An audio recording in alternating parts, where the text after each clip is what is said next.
26টা এনেকুৱা সাবজেক্ট আছে যি 26টা সাবজেক্ট কি কৰিলে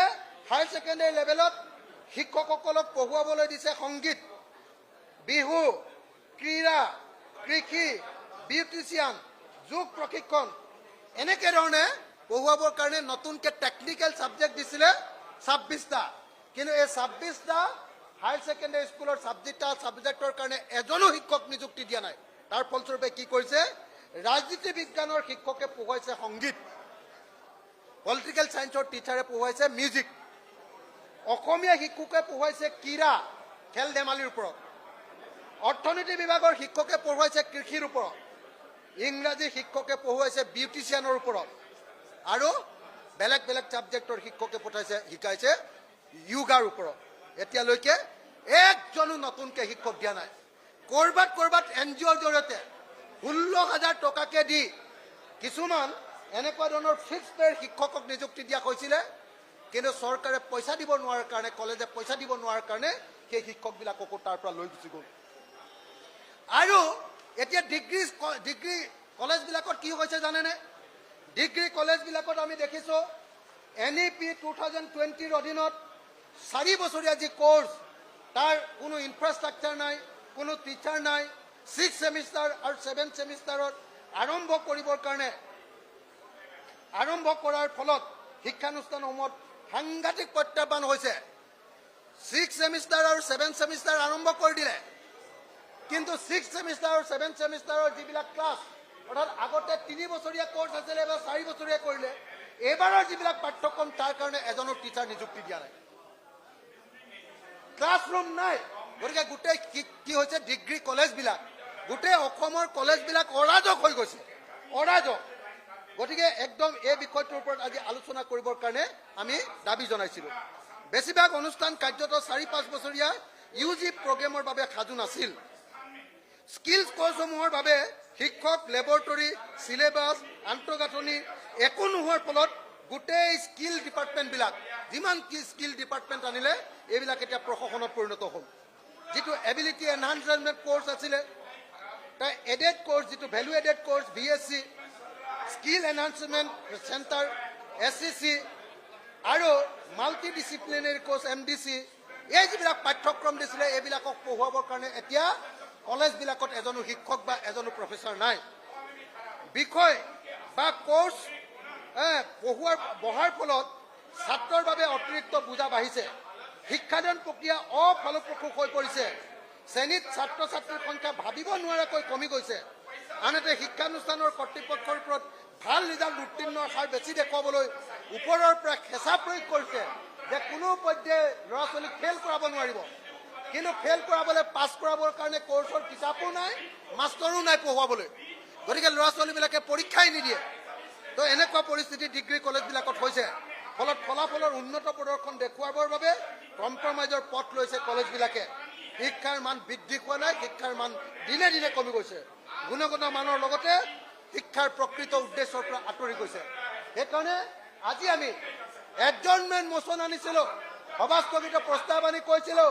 যে অসমৰ শিক্ষা জগতক বিজেপি চৰকাৰে পুৰা ধ্বংস কৰি পেলালে আৰু ইয়াৰ ওপৰত আন সকলো কথা বাদ দি অকল শিক্ষাৰ ওপৰত আলোচনা হ'ব লাগে অসমৰ ছাত্ৰ ছাত্ৰীক বচোৱাবৰ কাৰণে আলোচনা হ'ব লাগে কিন্তু দুৰ্ভাগ্যবশতঃ আমাক এই আলোচনা কৰিবলৈ নিদিলে আৰু সেইকাৰণে আমি ইয়াৰ বিৰুদ্ধে প্ৰতিবাদ কৰিলোঁ আৰু আমি সভাৰ পৰা ওলাই গুচি আহিলোঁ সভা বৰ্জন কৰিলোঁ বিধানসভা বৰ্জন কৰিলোঁ অখিল গগৈ ওলাই আহিছে আজি যিহেতু বাজেট অধিৱেশনৰ প্ৰথমটো দিন দেখা পোৱা গৈছে অখিল গগৈ উত্তাল প্ৰতিবাদো সাব্যস্ত কৰিছিল আৰু হাতত প্লেকাৰ্ড লৈ এইদৰে সদনত প্ৰৱেশ কৰিছিল অখিল গগৈ আৰু দেখা পোৱা গৈছে আজি সদনৰ মজিয়াটো মন্ত্ৰী পীয়ুষ হাজৰিকাৰ লগত তীব্ৰ বাক বিতণ্ডাৰ সৃষ্টি হৈছিল অখিল গগৈ চক আজি একেবাৰে অসমৰ হোম ডিপাৰ্টমেণ্টটো উলংঘ হৈ যোৱা বুলি কয় যে উলংঘ হৈ গ'ল আজিকালি কি হৈছে হিমন্ত বিশ্ব শৰ্মা অহাৰ পাছৰ পৰা এই মানুহটো ভয়ংকৰ মানুহ এটা ন থানাৰ পৰা আৰু কোৰ্টৰ পৰা যি মানুহটোৱে নিজৰ যিমানবিলাক কেছ ডায়েৰী আৰু হেৰি আছিলে চাৰ্জশ্বিট আছিলে এইবিলাক চব লুকুৱাই দি কেছকে নাইকিয়া কৰি দিলে নাই এতিয়া হোম মিনিষ্টাৰ হৈ কি কৰিছে কৈছে যে বেছি কেছ ৰেজিষ্টাৰ নকৰিবি যদি বেছি কেছ ৰেজিষ্টাৰ কৰক নেশ্যনেল ক্ৰাইম ব্যুৰ ৰিপৰ্টত সদায় অসমৰ পজিশ্যনটো বেয়া হৈ আহে সেইকাৰণে এতিয়া ৰেপ কৰিলেও কেছ ৰেজিষ্টাৰ কৰিবলৈ নিদিয়ে এটেম্প টু মাৰ্ডাৰ হ'লেও কেছ ৰেজিষ্টাৰ কৰিবলৈ নিদিয়ে হা আৰু আপোনাক যদি মাৰি পেলাবলৈও যায় হা মহিলা নিৰ্যাতন কৰি তাৰ পাছতো আপুনি কেছ দিলে কেছ ৰেজিষ্টাৰ নহয় কগনাইজেবল যিবিলাক কেছ আছে সেই কগনাইজেবল কেছবিলাককো তেওঁলোকে নন কগনাইজেবল কৰি দিয়ে সেইকাৰণে মই আজি সুধিছিলোঁ বোলো আপোনালোকে মোক কওকচোন যে অসমত আপোনালোকে যিবিলাক আগতে মানে ক্ৰাইম ব্যুৰৰ ৰিপৰ্টত সদায় বেছিকৈ আহি থাকে হঠাতে যে নাইকিয়া হৈ গ'ল কেছবিলাক কিয় মই তেতিয়া তেওঁলোকক সুধিলোঁ বোলো এটা কথা কওকচোন আগতকৈ GD এণ্ট্ৰি বাঢ়িছে নে কম হৈছে আপোনালোকে জানে নহয় কথাটো বুজি পাইছে নহয় জানো তাৰমানে এখন প্ৰথমতে মানুহ এজনে যেতিয়া FIR দিয়ে FIR দিলে কি হয় FIR নকৰি আজিকালি সেইটো অকল জেনেৰেল ডায়েৰী এণ্ট্ৰি কৰি দিয়ে যদি জেনেৰেল ডায়েৰী এণ্ট্ৰি কৰি দিয়ে সেইটো তেতিয়াহ'লে নেশ্যনেল ক্ৰাইম ব্যুৰ ৰিপৰ্টলৈ নাযায়গৈ হা নহ'লে কগনাইজেবল কেছবিলাক নন কগনাইজেবল কৰি দিয়ে সেইবিলাকো হেৰিয়ালৈ নাযায়গৈ হা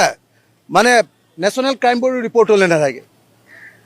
এই কামটোৰ কাৰণে হিমন্ত বিশ্ব শৰ্মাই কি কৰিলে যে ধৰ্ষণৰ কেছ লুকুৱাবৰ কাৰণে নাৰী নিৰ্যাতনৰ কেছ লুকুৱাবৰ কাৰণে এটেম্প টু মাৰ্ডাৰৰ কেছ লুকুৱাবৰ কাৰণে মাৰ্ডাৰৰ কেছ লুকুৱাবৰ কাৰণে এইবিলাকত অসম সদায় 1 নম্বৰত আছিল আগতে ভাৰতৰ এইটো লুকুৱাবৰ কাৰণে কি কৰিলে যে যি কেছ আহক প্ৰথমতে যদি কোনোবাই FIR দিয়ে সেইখন ৰেজিষ্টাৰ নকৰিবা যিমান ডাঙৰ ছেকশ্যন থাকক ৰেজিষ্টাৰ নকৰিবা সেইখন প্ৰথমতে DSP আৰু SP লৈ পঠিয়াই দিবা পাৰিলে সেইটো হিমন্তৰ পৰা পাৰ্মিশ্যন ল'বা যদি বিজেপিয়ে আপোনাৰ বিৰুদ্ধে কেছ এটা দিয়ে সেইটো কগনাইজেবল কিন্তু বিজেপিৰ বিৰুদ্ধে এই যে ভুৱা এনকাউণ্টাৰ যে হৈছে যদি আপুনি ভুৱা এনকাউণ্টাৰ কৰা পৰিয়ালটোৰ পৰা আপুনি যদি এটা কেছ দিবলৈ যায় সেইটো কেছ ৰেজিষ্টাৰ নহয় হা গোটেই অসমত এনেকুৱা পৰিস্থিতি হৈছে যে সাধাৰণ মানুহে কেছ দিলে বিৰোধী পক্ষই কেছ দিলে কেছ এইটো ৰেজিষ্টাৰ নহয় আৰু বিৰোধী পক্ষৰ ওপৰত তিলটোকে তালটো বনাই ডাঙৰ কেছ ৰেজিষ্টাৰ কৰি দিয়ে গতিকে এই প্ৰশ্নটো আজি ধৰিলোঁ তেতিয়া তেওঁ লুকাব খুজিছিলে মই ক'লোঁ তেতিয়াহ'লে GD এণ্ট্ৰিটোৰ সংখ্যাটো দিয়কচোন তেওঁতো ভয় খাই গ'ল GD এণ্ট্ৰিৰ সংখ্যা দি দিলে ওলাই যাব যে কেছ ইমান আছিলে আচলতে ইমানখিনি লুকুৱালে হা সেইকাৰণে সেইটো নিদিলে তেওঁ মনে থাকিলে মোক আক্ৰমণ কৰি দিলে তাৰপিছত মই সুধিলোঁ ঠিক আছে তুমি GD এণ্ট্ৰি নিদিয়া GD এণ্ট্ৰিৰ সংখ্যাটো নিদিয়া বছৰ ৱাইজ এটা বস্তু দিয়াচোন বাৰু ওলাই পৰিব নহয় মেজিষ্ট্ৰেটে কিমান কেছত কোৰ্টে নিৰ্দেশ দিছে যে এই কেছটো তোমালোকে কিয় ৰেজিষ্টাৰ কৰা নাই এইটো ৰেজিষ্টাৰ কৰিবলৈ দিয়া বা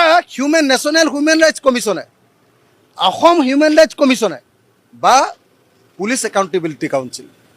কমিশ্যন এওঁলোকে কিমান নিৰ্দেশ দিছে যে এই কেছটো কিয় ৰেজিষ্টাৰ কৰা নাই কেছটো ৰেজিষ্টাৰ কৰা বুলি মই সুধিলোঁ যে হিউমেন ৰাইটছ কমিশ্যনে কিমান দিছে নেশ্যনেল হিউমেন ৰাইটছ কমিশ্যনে কিমান দিছে পুলিচ একাউণ্টেবিলিটি কাউন্সিলে কিমান এনেকুৱা নিৰ্দেশ দিছে আৰু মেজিষ্ট্ৰেটে কিমান দিছে সেইটো প্ৰশ্নটো উত্তৰ নিদিয়ে কেলে কাৰণ সেইটো দি দিয়াৰ মানে অৰ্থটো হৈ গ'ল যে এইটো সেৱা লুকুৱাইছে গতিকে আজি বিধানসভাত একদম পীযুষ হাজৰিকাই হিমন্ত বিশ্ব শৰ্মাৰ হৈ উত্তৰ দিবলৈ যাওঁতে কান্দিবলগীয়া হৈ গৈছে মই দেখিছোঁ যে তেওঁ কান্দিছোঁ অলপ তেওঁ লাজ পাইছে তলমূৰ কৰিছে উপায় নাপায় তেওঁ কি কৰিছে অখিল গগৈক পিছত আক্ৰমণ কৰিছে আজিতো হিমন্ত বিশ্ব শৰ্মাটো পলাই দিলে ফুটি দিলে আজি সদনলৈ নাহিলে মোৰ প্ৰশ্নটো দেখি মই যিটো প্ৰশ্ন কৰিলোঁ সেই প্ৰশ্নটো দেখি তেওঁৰ অৱস্থা বেয়া হয় বুলি তেওঁ নাহিলে কি পীযুষক ফচাই দিলে যে তই উত্তৰ দে পীযুষ বেচেৰাটোৱে আজি এনেকুৱা গালি খালে এনেকুৱা লাজ পাইছে গোটেই অসমৰ মানুহৰ আগত লাজ পাইছে আৰু DGP পৰা আৰম্ভ কৰি গোটেইগাল বহি আছে তাত তেওঁলোকক মই একদম উলংঘ কৰি দিলোঁ আজি হোম ডিপাৰ্টমেণ্ট আৰু পুলিচ ডিপাৰ্টমেণ্টক উলংঘ কৰি দিলোঁ তোমালোকে কি কৰি আছা মই আজি একদম দেখুৱাই দিলোঁ গতিকে আজি হিমন্ত বিশ্বৰ কাৰণে আটাইতকৈ লাজৰ দিন অসম বিধানসভাত তেওঁ যদি লাজ আছে আজি গৃহমন্ত্ৰী পদৰ পৰা পদত্যাগ কৰিব লাগে দেখা পোৱা গৈছে যে আপুনি আন এটা বিষয় উত্থাপন কৰিছিলে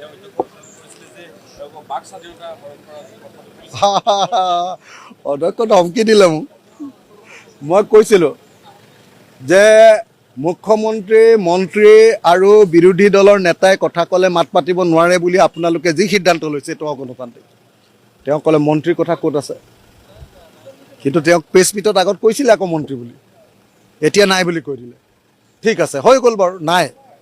মন্ত্ৰীৰ কথা নাই কিন্তু মুখ্যমন্ত্ৰীয়ে আটাইতকৈ বেছিকৈ চুপতি মাৰে আমি কথা কৈ থাকোঁতে তেওঁহে মাতি পাতি দিয়ে বিৰোধী পক্ষ মানুহে কথা কওঁতে মুখ্যমন্ত্ৰীয়ে আটাইতকৈ কথা কয় এতিয়া মুখ্যমন্ত্ৰীয়ে আমাক চুপতি মাৰিব পাৰিব আমি খালি মুখ্যমন্ত্ৰীক ওলোটাই প্ৰশ্ন সুধিব নোৱাৰিম 1 নম্বৰ 2 নম্বৰ প্ৰশ্নটো হ'ল আটাইতকৈ গুৰুত্বপূৰ্ণ প্ৰশ্নটো হ'ল আপোনালোকে জানি আচৰিত হ'ব আপুনি আচৰিত হ'ব যে এতিয়া অসমৰ মুখ্যমন্ত্ৰীক আমি এটাও প্ৰশ্ন কৰিব নোৱাৰিম মুখ্যমন্ত্ৰীয়ে আমি কথা ক'ম 1 মিনিট 34 ছেকেণ্ড মুখ্যমন্ত্ৰীয়ে কথা ক'ব 1 ঘণ্টাৰ পৰা 1.5 ঘণ্টা 1 ঘণ্টা 1.5 ঘণ্টা সময় কৈ আমাক গালি পাৰিব আৰু মুখ্যমন্ত্ৰীয়ে কোৱা প্ৰত্যেকটো 2 নম্বৰী কথাৰ উত্তৰ দিবৰ কাৰণে আমাৰ সময় নাই আমাক কথা ক'বলৈ নিদিয়ে এইটো হ'ল বিধানসভাত অকল 24জন সদস্য বিৰোধী সদস্য থকা সদস্যবিলাকৰ মুখখন বন্ধ কৰিবলৈ লোৱা প্ৰক্ৰিয়া সেইকাৰণে মই ক'লোঁ বোলো এইটো কি কথা এইটো আপুনি বন্ধ কৰিব নে নকৰে ক'লে নাই এইটো আমি কৰিমেই মানে এইটো মানে শাস্তিমূলক ব্যৱস্থা হ'ব আৰু কংগ্ৰেছৰকো মই এটা কথা কওঁ কংগ্ৰেছে ইয়াৰ কিয় বিৰোধিতা নকৰে মই লিডাৰ অফ দ্য অপজিশ্যন আৰু গৌৰৱ গগৈ সোধোঁ যে আপোনালোকেও অসম বিধানসভাত বিৰোধীৰ মুখ বন্ধ হোৱাটো বিচাৰে নেকি আপোনালোকো বিজেপিৰ লগত আছে নেকি যে আপোনালোকে কথাটো নামাতিলে এই কথাটো মই আপোনালোকক জনাই থৈ গ'লোঁ বড়ো ভাষাটো বিধানসভাত এই মানুহ মৰিব এতিয়া অখিল গগৈ তেওঁ বিধানসভাৰ পৰা এইমতে ওলাই আহিছে আৰু অখিল গগৈ আমি প্ৰশ্ন কৰি আছো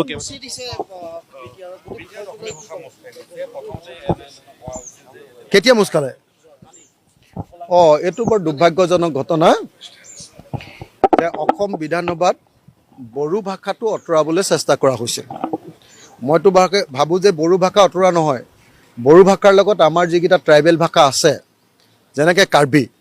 যেনেকৈ ডিমাচা এই ভাষাবিলাকক ইয়াত ভৰ্তিহে কৰিব লাগে এইকেইটাতো অন্ততঃ 6 চিডিউলৰ ভাষা এইকেইটাতো ভৰ্তি কৰিব লাগে তাত আমাৰ এটা খিলঞ্জীয়া ভাষা জনজাতিৰ ভাষা উঠাই ল'বলৈ লোৱা সিদ্ধান্তটো আমাৰ বিজেপি চৰকাৰখন আৰু বিজেপি চৰকাৰ মানে অল পাৰ্টিৰ সিদ্ধান্তটো লৈছে দেই মনত ৰাখিব আকৌ বিজেপিয়ে লৈছে মই নাই মোক মতাই নাই মিটিঙলৈ মই থাকিলে এইবিলাক প্ৰস্তাৱ ল'ব পাৰে নেকি সেইকাৰণে মোক মিটিঙলৈকে নামাতে অল পাৰ্টি দপাই দিম আজি দেখিছে নাই একদম পীযুষক কন্দুৱাই দিছোঁ দেখিছেনে নাই আপোনালোকে পীযুষক কন্দুৱাই দিছোঁ নে নাই তো আৰু অসমীয়া ভাষা ঠিক যেনেকৈ ইয়াতে বিধানসভাত এই কামটো কৰাটো ভুল হৈছে তেনেকৈ বিটিআৰত যদি অসমীয়া ভাষা মচি দিছে সেইটোও ভুল হৈছে মই অসমৰ বিধানসভাৰ অধ্যক্ষ অসম চৰকাৰ বিশেষকৈ পীযুষ হাজৰিকা আৰু হিমন্ত বিশ্ব শৰ্মা তেওঁলোকে এই কথাটো আনিছে তেওঁলোকক মই দাবী জনাওঁ যে অনতি বিলম্বে অসম বিধানসভাত যাতে বড়ো ভাষা কেতিয়াও মচ নাখায় তাৰ ব্যৱস্থা কৰক আৰু বিটিআৰতো যাতে অসমীয়া ভাষা মুচ নাখায় তাৰ ওপৰত যাতে ক'লা ৰং নালাগে তাৰ কাৰণে হিমন্ত বিশ্ব শৰ্মা আৰু পীযুষ হাজৰিকা আৰু আমাৰ অধ্যক্ষ ৰঞ্জিত দাস ডাঙৰীয়াই ব্যৱস্থা গ্ৰহণ কৰক আপোনালোকৰ কাৰণে আমি অসমীয়া ভাষাই মাৰ খাব নোৱাৰোঁ ঠিক তেনেকৈ বড়ো ভাষাই মাৰ খাব নোৱাৰে দেই অসমত খিলঞ্জীয়া ভাষা কাৰ্বি আনক ডিমাচা আনক তাৰপিছত মিচিং আনক হয়নে নহয় এইবিলাক আনকহে ৰাভা আনক আনিছে হিন্দী এই হ'ল বিজেপিৰ জাতি মাতি ভেটি ৰক্ষা এই হ'ল আমাৰ ৰঞ্জিত দাস যি অধ্যক্ষ ডাঙৰীয়াৰ এয়া নীতি অধ্যক্ষ ডাঙৰীয়াৰ নীতি এয়া সেইকাৰণে ইয়াৰ আমি তীব্ৰ বিৰোধিতা কৰিছোঁ বড়ো ভাষা কেতিয়াও কাট খাব নোৱাৰিব আৰু বিটিআৰৰ পৰা অসমীয়া ভাষাও কাট খাব নোৱাৰিব থেংক ইউ সাংবাদিকক আছিল অখিল গগৈ তেওঁ মন্তব্য কৰিছে তেওঁ কৈছে তেওঁ বিধানসভাত তেওঁ মন্ত্ৰী পীযুষ হাজৰিকাক উভতি ধৰা বুলি তেওঁ কৈছে বিশেষকৈ ৰাজ্য চৰকাৰে তথ্য লুকুৱাইছে যিবোৰ গোচৰ পঞ্জীয়ন হয় সেই গোচৰৰ ক্ষেত্ৰত তথ্য লুকুৱাইছে বুলি অভিযোগ উত্থাপন কৰিছে অখিল গগৈয়ে বিশেষকৈ দেখা পোৱা গৈছে শেহতীয়াভাৱে গৃহ বিভাগে বা আৰক্ষীয়ে গোচৰ পঞ্জীয়ন পঞ্জীয়ন নকৰে বুলি এক গুৰুতৰ অভিযোগ উত্থাপন কৰিছে ৰাইজৰ দলৰ সভাপতি অখিল গগৈয়ে। তাৰ পৰিৱৰ্তে কেৱল জিডি এণ্ট্ৰি কৰি পেলাইহে সেই গোচৰবোৰ থাপি থ'ব খোজে। আৰু মুখ্যমন্ত্ৰীৰ হৈ যিহেতু সদনত প্ৰশ্ন উত্তৰ দি আছিল মন্ত্ৰী পীযুষ হাজৰিকাই, গতিকে অখিল গগৈৰ যি দাবী, তেওঁ সেই প্ৰশ্নৰ সম্পূৰ্ণ উত্তৰ দিব নোৱাৰিলে মন্ত্ৰী পীযুষ হাজৰিকাই। লগতে দেখা পোৱা গৈছে যে অসম বিধানসভাত হিন্দী ভাষাৰ অন্তৰ্ভুক্তক লৈ আৰু বিটিআৰত অসমীয়া ভাষাৰ ওপৰত একাংশ লোকে ক'লা ছাই সানি দিয়াক লৈ আৰু শেহতীয়াভাৱে যি চৰ্চা লাভ কৰিছিল যে অসম বিধানসভাত বড়ো ভাষা আঁতৰোৱা হ'ব, যদিও পৰৱৰ্তী সময়ত মুখ্যমন্ত্ৰী আৰু বিধানসভাৰ অধ্যক্ষই স্পষ্টীকৰণ দিছে যে সেয়া কেতিয়াও নহয়। গতিকে সেই সমগ্ৰ বিষয়টোক লৈ দেখা পোৱা গৈছে যে অখিল গগৈয়ে তেওঁ মন্তব্য প্ৰকাশ কৰিছে আৰু আজিৰ দিনটো এক বিশেষ দিন বুলি তেওঁ মন্তব্য কৰি আজিৰ দিনটোত তেওঁ চৰকাৰক হলঠেকত পেলাবলৈ সক্ষম হৈছে বুলি দাবী কৰে ৰাইজৰ দলৰ সভাপতি অখিল গগৈ। অসমৰ বিভিন্ন থানাত 32টা কেছ আছে। তেখেতে কৈ ফুৰে যে গোটেইবিলাক তেখেতে কৈ ফুৰে গোটেইবিলাক ফেক। মোৰ এগেইনষ্টত 165টা আছে ছাৰ। ছাৰ গোটেই অসমত মোৰ এগেইনষ্টত 32টা নহয়, 165টা আছে আৰু 50টা মান এতিয়ালৈকে মই একুইণ্টেল পাই গলো। 50টা মানৰ এতিয়ালৈকে একুইণ্টেল পাই গলো ছাৰ। মই ইলেকশ্যন এফিডেভিটত ভুল ইনফৰমেশ্যন এইবিলাক নালাগে নহয় ব্যক্তিগত। ছাৰ মোক খবৰ দিয়ে কিয়? মই যিটো প্ৰশ্ন সুধিছো তাৰ উত্তৰ দিয়ক ছাৰ। মোৰ প্ৰশ্নটো উত্তৰ দিয়ক ছাৰ। মোৰ প্ৰশ্নটো উত্তৰ দিয়ক ছাৰ। উত্তৰ দিবলৈ গৈ আছো না, উত্তৰ দিবলৈ এক্সাম্পল দিব লাগিব। মই ছাৰ উত্তৰ দিলে এক্সাম্পল দিমেই। ছাৰ উত্তৰ দিলে মই এক্সাম্পল দিমেই। আপনাৰ জিডি এন্ট্ৰিৰ তাৰ চৰকাৰৰ মুখ বন্ধ হৈ গৈছে ছাৰ। বন্ধ হ'বই নোৱাৰে, মুখ বন্ধ হ'বই নোৱাৰে। আপুনি মুখ্যমন্ত্ৰী পলাই গৈছে প্ৰশ্নটোৰ কাৰণে। ছাৰ মোক ক'ব দিয়া নাই, ছাৰ মোক ক'ব দিয়ক না। ছাৰ কথাটো ক'বই দিয়া নাই, কথাটো ক'বই দিয়া নাই। পলাই গৈছে আজি মোক বলব নাই, মোক ক'ব দিয়ক। এনে ফটোৱাটো কথা নক'ব। ছাৰ মোক ক'ব দিয়ক। ছাৰ মই পাৰ্লামেণ্ট দিবলৈ দিয়ক। ছাৰ বহি দিছে। ছাৰ ক'বই নিদিয়ে। ছাৰ মোক ক'ব দিয়ক, মোক ক'ব দিয়ক।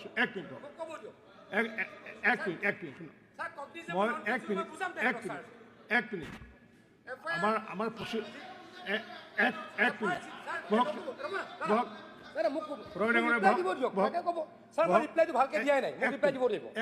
কথা কব দিয়ক। এক মিনিট ডেকা মানৱ ডেকা এক মিনিট। আমাৰ প্ৰচিডিঙৰ পৰা তেখেতে কৈছে মুখ্যমন্ত্ৰী ডাঙৰীয়া পলাই গৈছে। এই কথাটো আমি উদ্ধ কৰিছোঁ, এক্সপ্লেইন কৰিছোঁ। কাৰণ কিয় ঠিক মোক ক'ব দিয়ক। মই কৈ আছোঁ ন সেইটো, মই কৈ আছোঁ তো সেইটো। আপুনি প্ৰশ্নটো উত্তৰ দিবলৈ কওক ছাৰ। উত্তৰটো নিদিয়ে কিয় ছাৰ? অখিল গগৈ আঙুলি কথা নক'ব। এই শব্দটো অখিল গগৈ আঙুলি টোৱাই কথা নক'ব। এক মিনিট মিনিষ্টাৰ, এক মিনিট মিনিষ্টাৰ, এক মিনিট। ছাৰ মোক ক'ব দিয়ক, মই দিয়াই নাই উত্তৰ। দিম উত্তৰ দিম। মই এই শব্দটো এক মিনিট, এই শব্দটো আমি এক্সপ্লেইন কৰিছোঁ। আৰু মুখ্যমন্ত্ৰী ডাঙৰীয়া বিভিন্ন সময়ত বিভিন্ন দায়িত্ব পাৰ্লিয়ামেণ্টাৰী এফেয়াৰ্ছত দি যাব পাৰে, তো তেখেতক দায়িত্ব দিছে। এটা ৰিপ্লাই দিয়ক ছাৰ। মই মোক অকণমান ক'ব দিব ৰিপ্লাই। ছাৰ BNSত কি হ'ল? ছাৰ BNSত কোৱা হ'ল যে বহু কেছ ছাৰ ফেক কেছ বুলি কয়। বহু ব্যক্তিয়ে এজন মানুহক অন্যায় কৰিবলৈ মিছাকৈ কেছ দিয়ে। গতিকে BNSত অধ্যক্ষ ডাঙৰীয়াক কি কোৱা হ'ল যে যদি কিবা কেছ থানাৰ OCয়ে ভাবে যে এই কেছটো কগনিজেবল নহয়, নন কগনিজেবল, মই সুধি আছো GDNT সংখ্যা কিমান? ৰিপ্লাই দিয়ক না। ছাৰ GDNT সংখ্যাটো সুধিছো ছাৰ। মোক ক'ব দিয়ক। আপুনি পিছত সুধিব না। GDNT নাম্বাৰৰ কথা সোধাই নাই। ক'বলৈতো দিব লাগিব। ছাৰ GDNTটো মই বুজাই আছো তেখেতক। তেখেতে যেতিয়া কোৱা শেষ হ'ব মই চেটিছফাইড হয় নে মই জনাম নহয় আপোনাক। ছাৰ উত্তৰটো ক'ব নিদিয়ে। মহাপুৰুষে চব জানে। ফাদিল হ'ব ছাৰ আজি। ছাৰ মই ডাঙৰ কথা ফাদিল কৰি আছোঁ ছাৰ। ছাৰ এফিডেভিটত তেওঁ ভুলকৈ কৈছে। তাতে এইমাত্ৰ ক'লে তেখেতৰ 65টা 150 কেছ আছে। ছাৰ ইলেকশ্যন এফিডেভিটত তেওঁ দি দিছে মাত্ৰ 23টা কেছ। সেইটোৱে কৈছোঁ, সেইটোৱে ডাঙৰ ফাদিল হ'ব ছাৰ। তদন্ত হ'ব লাগে মহোদয়, তেওঁ সদস্যতা বাতিল হ'ব লাগে। অধ্যক্ষ মহোদয়, according to government data, he has 32 cases and he has given in the affidavit that he has only 23 cases. Sir, 10টা কেছ ভুলকৈ দিছে ছাৰ। ছাৰ এফিডেভিটখন আমি কেছ কোৰ্টত যাম ছাৰ। ছাৰ 10টা কেছ তেওঁ ভুলকৈ দিছে, ডাঙৰ ঘটনা ছাৰ। ছাৰ এতিয়া মই উত্তৰ দিম। ছাৰ GDNT মানে কি ছাৰ? GDNT মানে কি ছাৰ? ছাৰ GDNT মানে কৈ আছোঁ ছাৰ GDNT ছাৰ ক'বই নিদিয়ে। প্লিজ ছাৰ GDNT মানে কি জেনেৰেল এণ্ট্ৰি ছাৰ। থানাখনৰ এলেকাত 24 ঘণ্টাৰ ভিতৰত যি হৈছে যিকোনো হৈছে এণ্ট্ৰি কৰিব লাগে তাত কেছেই হোক ক'ৰবাত যদি এখন দোকানো জ্বলি গৈছে বা যিকোনো এটা ঘটনা হৈছে যদি থানাত খবৰ পাইছে সেইটো জেনেৰেল এণ্ট্ৰি হ'ব লাগে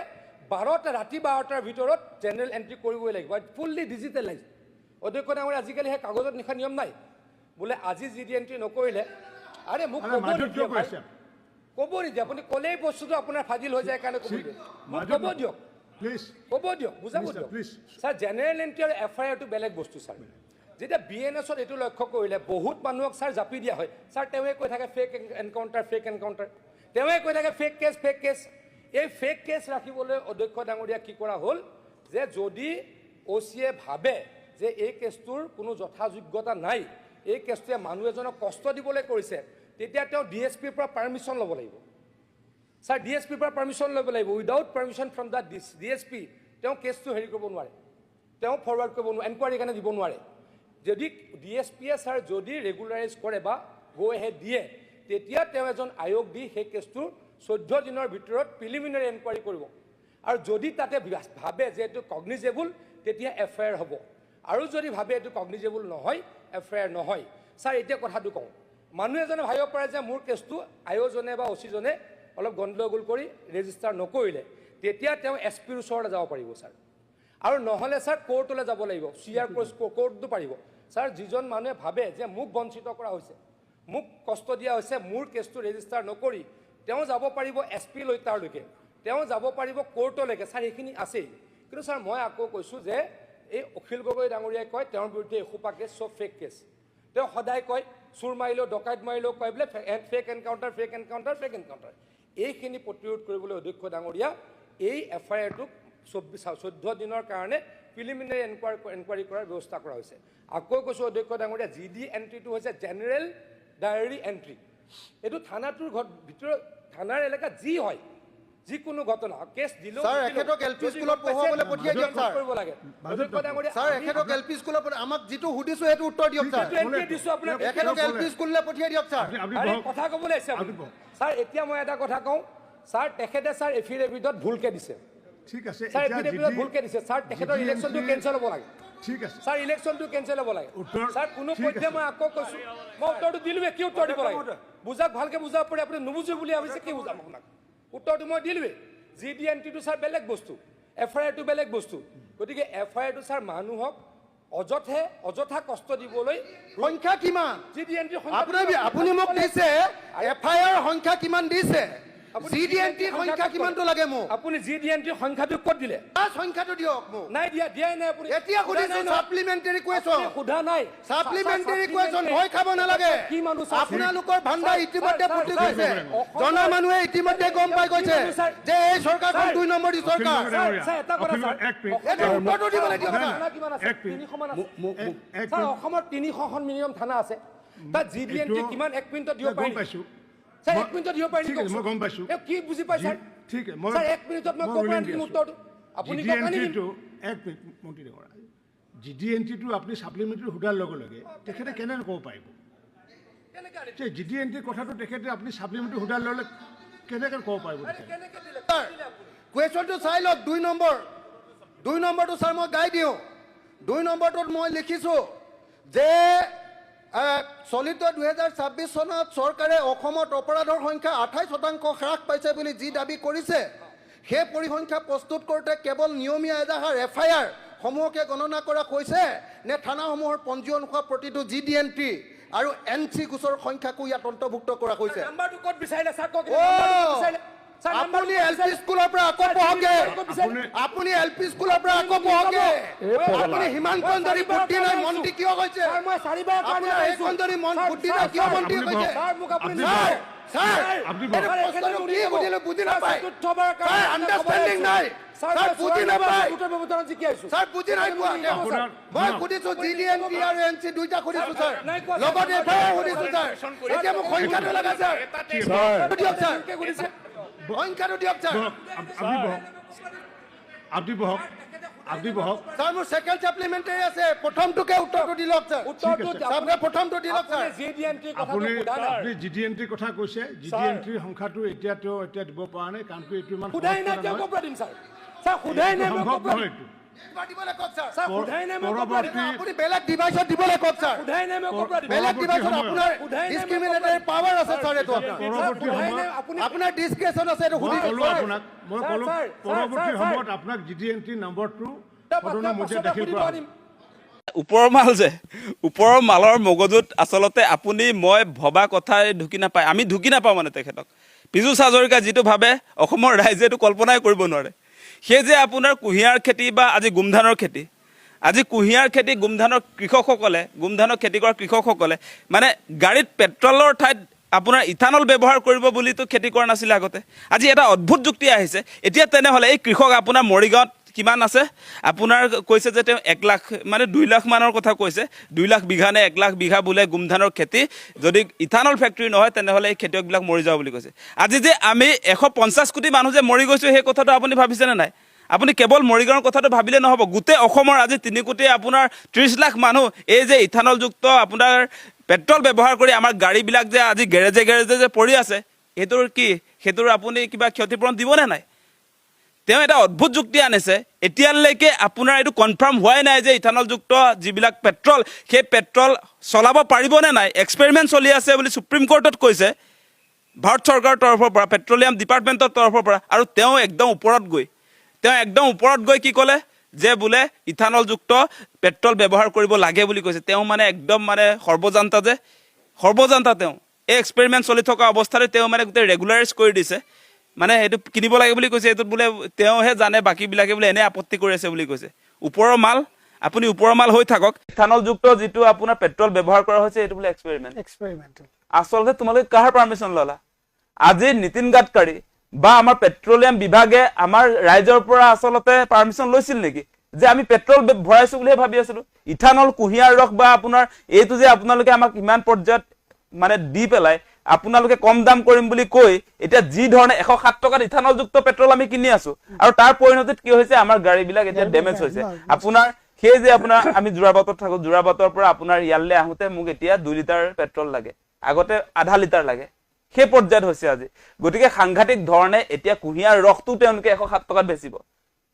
সেই পৰিৱেশটো কিয় হ'ব লাগে আচলতে আৰু এইটো সাংঘাতিক ধৰণৰ অন্যায় কল্যাণকামী ৰাষ্ট্ৰ এখনত ভাৰতৰ মানুহক এনে ধৰণে অন্যায় কৰা কথাটো কোনো কাৰণতে গ্ৰহণীয় নহয় 20% মিক্স যেটো আপোনাৰ পেট্ৰল সেই পেট্ৰল তেওঁলোকে একচেপ্ট নকৰে তেওঁলোকক 0% ইথানলৰ কোনো আপোনাৰ তাত থাকিব নোৱাৰিব বুলি কৈছে গতিকে সেই কথা আজি আপোনাৰ ভূটানে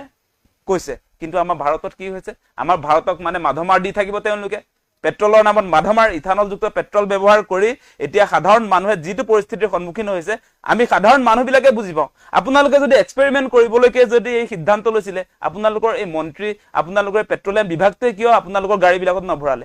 আমাৰ জনতাক কিয় আপোনালোকে ভৰাবলৈ দিলে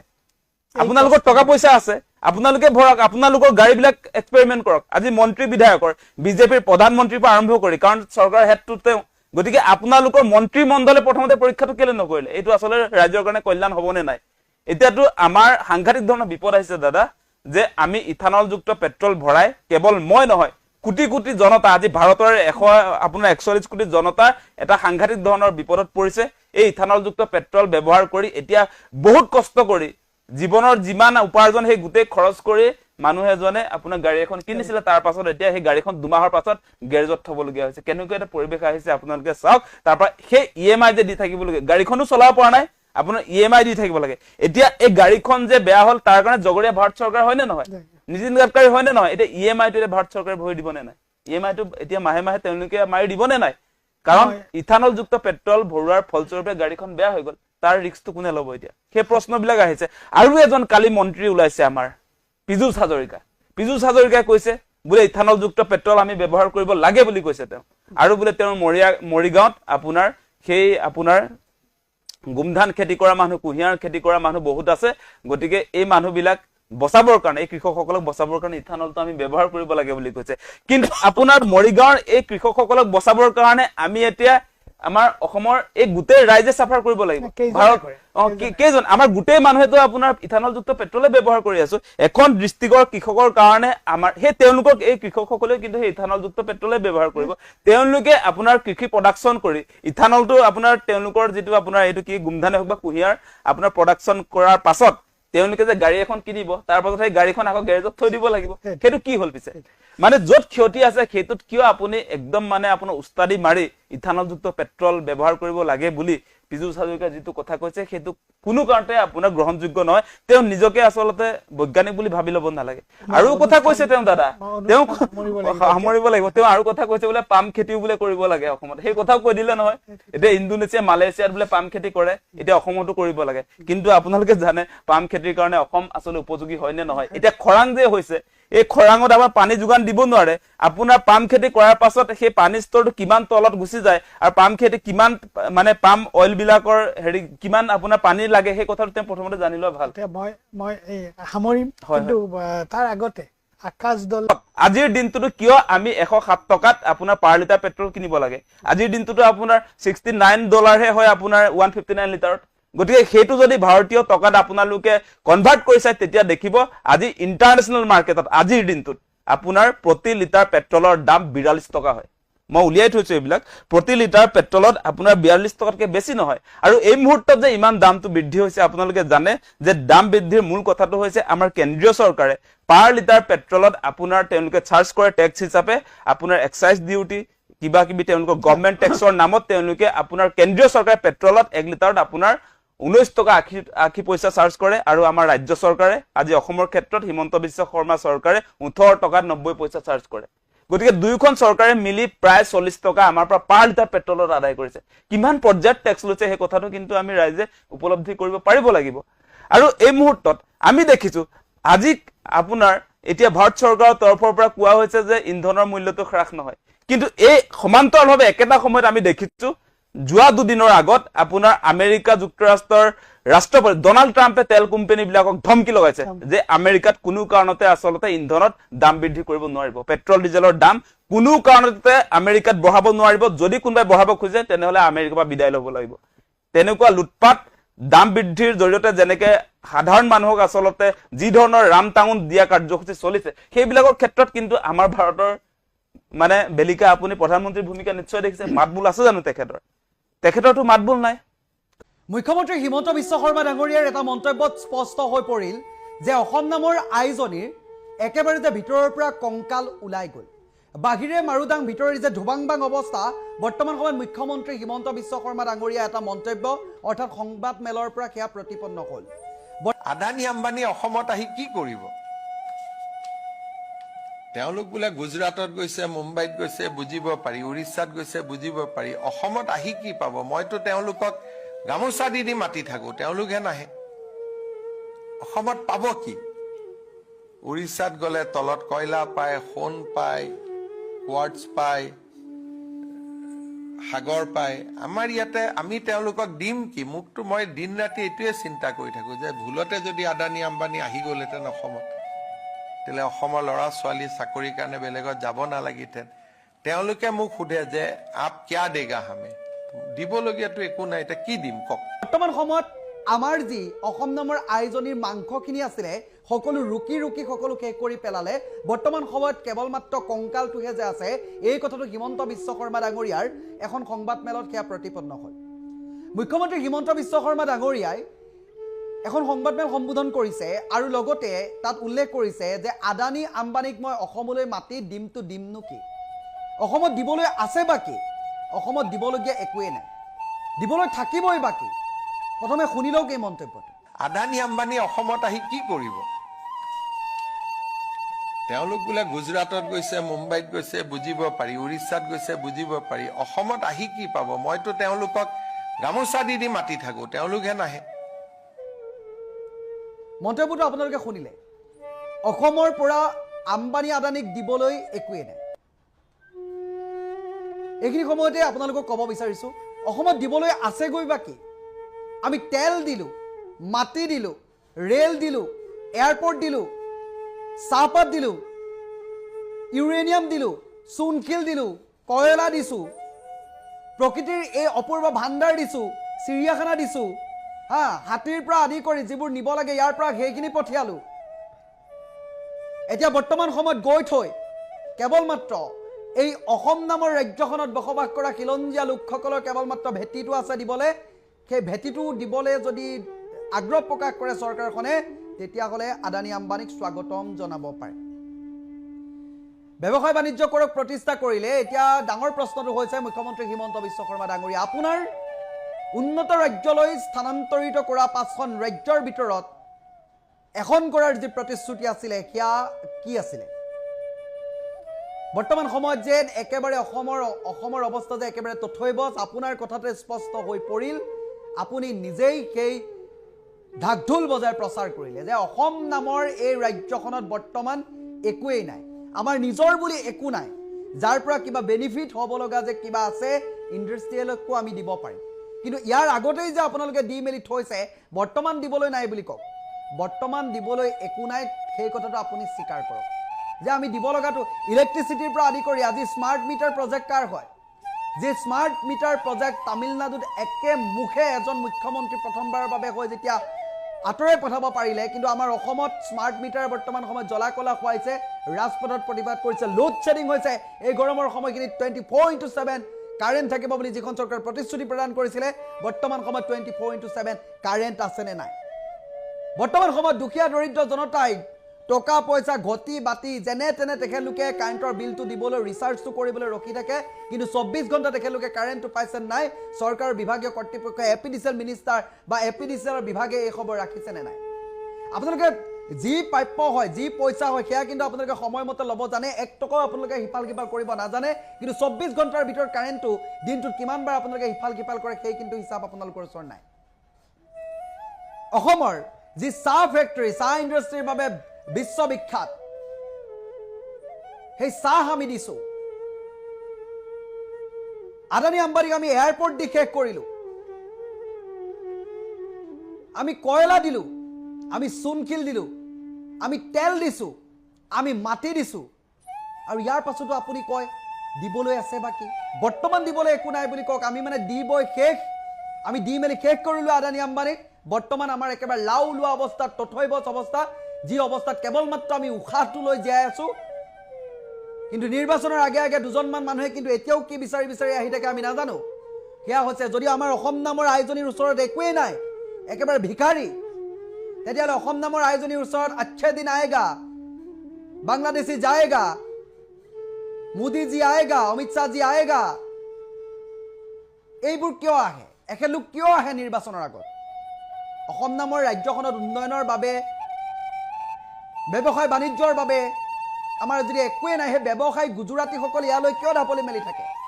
মুখ্যমন্ত্ৰী মহোদয় তেখেতলোকে আহি অসম নামৰ আইজনীৰ পৰা কি নিব পাৰে কি নিব পাৰে সেই কথা নাজানো কিন্তু এটা কথা ঠিক যে অসম নামৰ আইজনীক লৈ অসমলৈ আহি তেখেতলোকে কি পাব নাজানো কিন্তু এজন অন্তত ভাল ভাউৰীয়া পাব এজন ভাল ৰাজনৈতিক ভাউৰীয়া পাব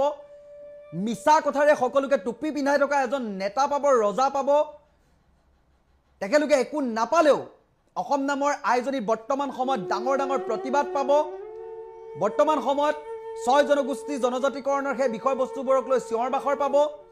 বড়োলেণ্ডৰ ভাষাক লৈ যি প্ৰতিবাদ হৈ আছে সেয়া পাব নগাঁৱত যি স্যাটেলাইট এৰিয়া বনাবৰ কাৰণে যিবোৰ চিঞৰ বাখৰ হৈ আছে সেই প্ৰতিবাদবোৰ আপোনালোকে দেখিবলৈ পাব নিৰ্বাচনৰ আগত অহাসকলে একোৱে যদি অসমত নাই তেতিয়াহ'লে চিঞৰ বাখৰ কৰিবলৈ কিয় আহি আহি তেখেতলোকে ইয়াত সময় নষ্ট কৰিলে ভোট নিবলৈহে আহে নেকি তেখেতলোক বৰ্তমান সময়খিনি কিয় দেখা দিবলৈ নাহে আপোনালোকক কালিৰ সেই ভিডিঅ'টো চোৱাৰ পাছত মই ব্যক্তিগতভাৱে মই একো ক'বলৈ ৰিয়েকশ্যন দিম বুলি ভবা নাছিলোঁ কিন্তু লাজ লাগিল যে বৰ্তমান অসমৰ অৱস্থা একেবাৰে তথৈবচ লাউ লোৱা মুখ্যমন্ত্ৰীজনৰ মুখত বেলেগে কোৱা হ'লে কথাবোৰ ইমান বিশ্বাসযোগ্যতাৰে ল'বলগীয়া নাছিলেই কিন্তু অসমৰ মুখ্যমন্ত্ৰীজনে যিজন অসমৰ গুৰি ধৰোঁতা যিজনৰ নেতৃত্বতে সকলোবোৰ বস্তু প্ৰণালীবদ্ধভাৱে পৰিচালনা হ'ব যাৰ নীতি নিৰ্দেশনা মতে সকলোবোৰ উঠা বহা কৰিব নিয়ম প্ৰণালীভাৱে চলিব কিন্তু বৰ্তমান সময়ত যে অসমখনৰ একেবাৰে লাউ লোৱা অৱস্থা সেই কথাটো ইতিমধ্যে তেখেতে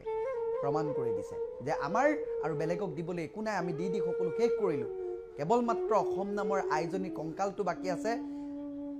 সেই কংকালটো কোনোবা দিন এনেকৈ খহি পৰিব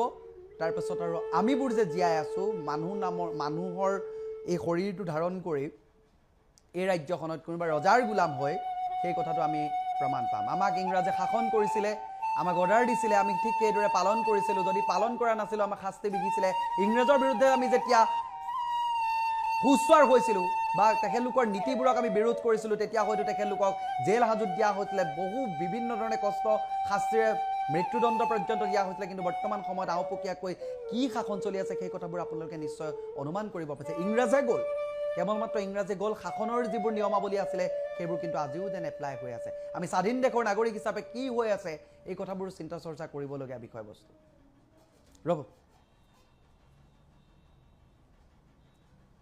মই ইতিমধ্যে বিভিন্ন তথ্য দিয়া হ'ব, কিন্তু আপুনি চিণ্ডিকেটৰ গেটবিলাক বন্ধ কৰি লওক আগতে। গোটেই নামনি অসমত আপুনি চিণ্ডিকেট চলাই আছে। আপুনি তথ্য নোহোৱাকৈ বিধানসভাত কথা নক'ব। তথ্য যদি আছে তথ্য সহকাৰে কথা ক'ব।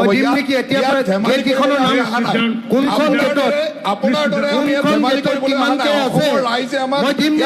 ভাল কথা ক'বলৈ পঠাইছে। আপোনাৰ যি তথ্য আছে বিধানসভাৰ অধ্যক্ষক দিয়ক। আছে যদি তথ্য, আপোনাৰ তথ্য আছে যদি দিয়ক। এনেই থিয় হৈ যেতিয়াই তেতিয়াই যি কথা নক'ব। আপোনাৰ যদি তথ্য আছে বিধানসভাৰ অধ্যক্ষৰ সময়ত দিয়ক। আমি চেলেঞ্জ কৰিছো, দিয়ক দিয়ক তথ্য। আপোনাৰ কিমান তথ্য আছে বিধানসভাৰ অধ্যক্ষৰ ওচৰত দিয়ক, আমি তাৰ উত্তৰ দিম। দিয়ক তথ্য। আৰু যদি দিব নোৱাৰে তেতিয়াহ'লে বিধানসভাত ক্ষমা খুজিব লাগিব। অধ্যক্ষ মহোদয়, যদি তথ্য দিব নোৱাৰে বিধানসভাত ক্ষমা খুজিব লাগিব। তথ্য দিয়ক, নহ'লে বিধানসভাত ক্ষমা খুজক। এনেকে বিধানসভাত হেৰি কৰিব নোৱাৰিব। বিধানসভাক অপমান কৰাৰ অধিকাৰ তেওঁক দিয়া নাই। আপোনাৰ ওচৰত তথ্য দিব লাগিব, নহ'লে বিধানসভাত ক্ষমা খুজিব লাগিব। আজি প্ৰস্তাৱ ল'ব লাগে, আমি প্ৰস্তাৱ লওঁ। যদি তেওঁ তথ্য দিব নোৱাৰে তেওঁ ক্ষমা খুজিব লাগিব। তথ্য দিয়ক, নহ'লে ক্ষমা খুজক। তথ্য দিয়ক, নহ'লে ক্ষমা খুজক। তথ্য দিয়ক। অখিল গগৈ তথ্য দিয়ক। আপুনি তথ্য দিয়ক, নহ'লে ক্ষমা খুজক। মাননীয় অধ্যক্ষ মহোদয়, অখিল গগৈ ডাঙৰীয়া আপোনাক তথ্য দিব লাগিব, নহ'লে ক্ষমা খুজিব লাগিব। মই এটা কথা কৈছো, তথ্য দিব লাগিব, নহ'লে ক্ষমা খুজিব লাগিব। আমি কৈছো বাৰে বাৰে থিয় হৈ যি মন যায় তাকে ক'ব। টিভিত ওলাবৰ কাৰণে যি মন যায় তাকে ক'ব। আছে যদি তথ্য দিয়ক। এখন তেনেকুৱা কিমান তথ্য আছে? এক মিনিট আপুনি বহক, আপুনি বহক।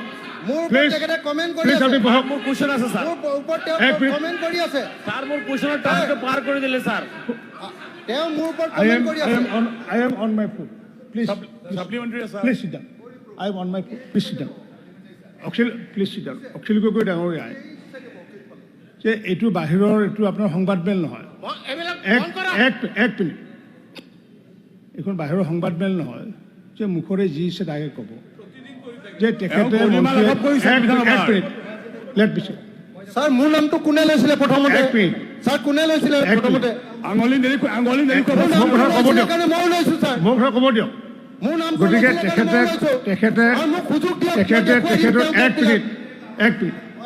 তেখেতে যি তেখেতৰ মানে বক্তব্যৰ সময়ত তেখেতে চিণ্ডিকেটৰ কথা তেখেতক জড়িত বুলি কৈছে, এই কথাখিনি এক্সপ্লেইন কৰা হ'ল। এতিয়া নেক্সট ছাপ্লিমেণ্টাৰী আহিব আপোনাৰ আব্দুল কালাম ৰচিদ। নালাগে হ'ব, এইটো এক্সপ্লেইন কৰা হ'ল কথা। এগৰাকী সদস্যই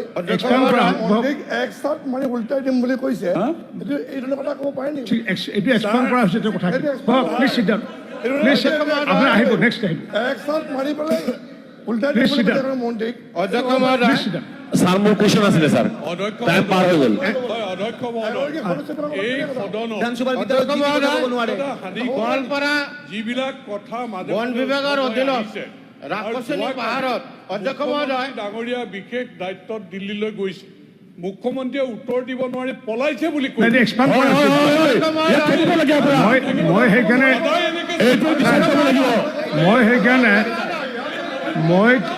মই তেখেতে কৈছো ঠিক আছে,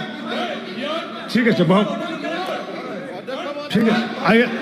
I am on my foot. Please sit down. Please sit down. Please sit down. Please sit down. Please sit down. Please sit down. I am on my foot. You are senior minister. ঠিক আছে।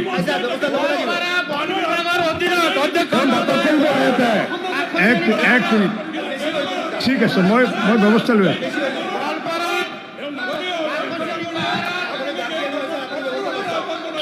আপনি বহক, please sit down. Please sit down. Please sit down. Please sit down. Please sit down. Please sit down. Please sit down. Please sit down. Please sit down. Please sit down. আপনি supplementary দুৱাৰ গ'লে মানুহ মাৰে please sit down কওক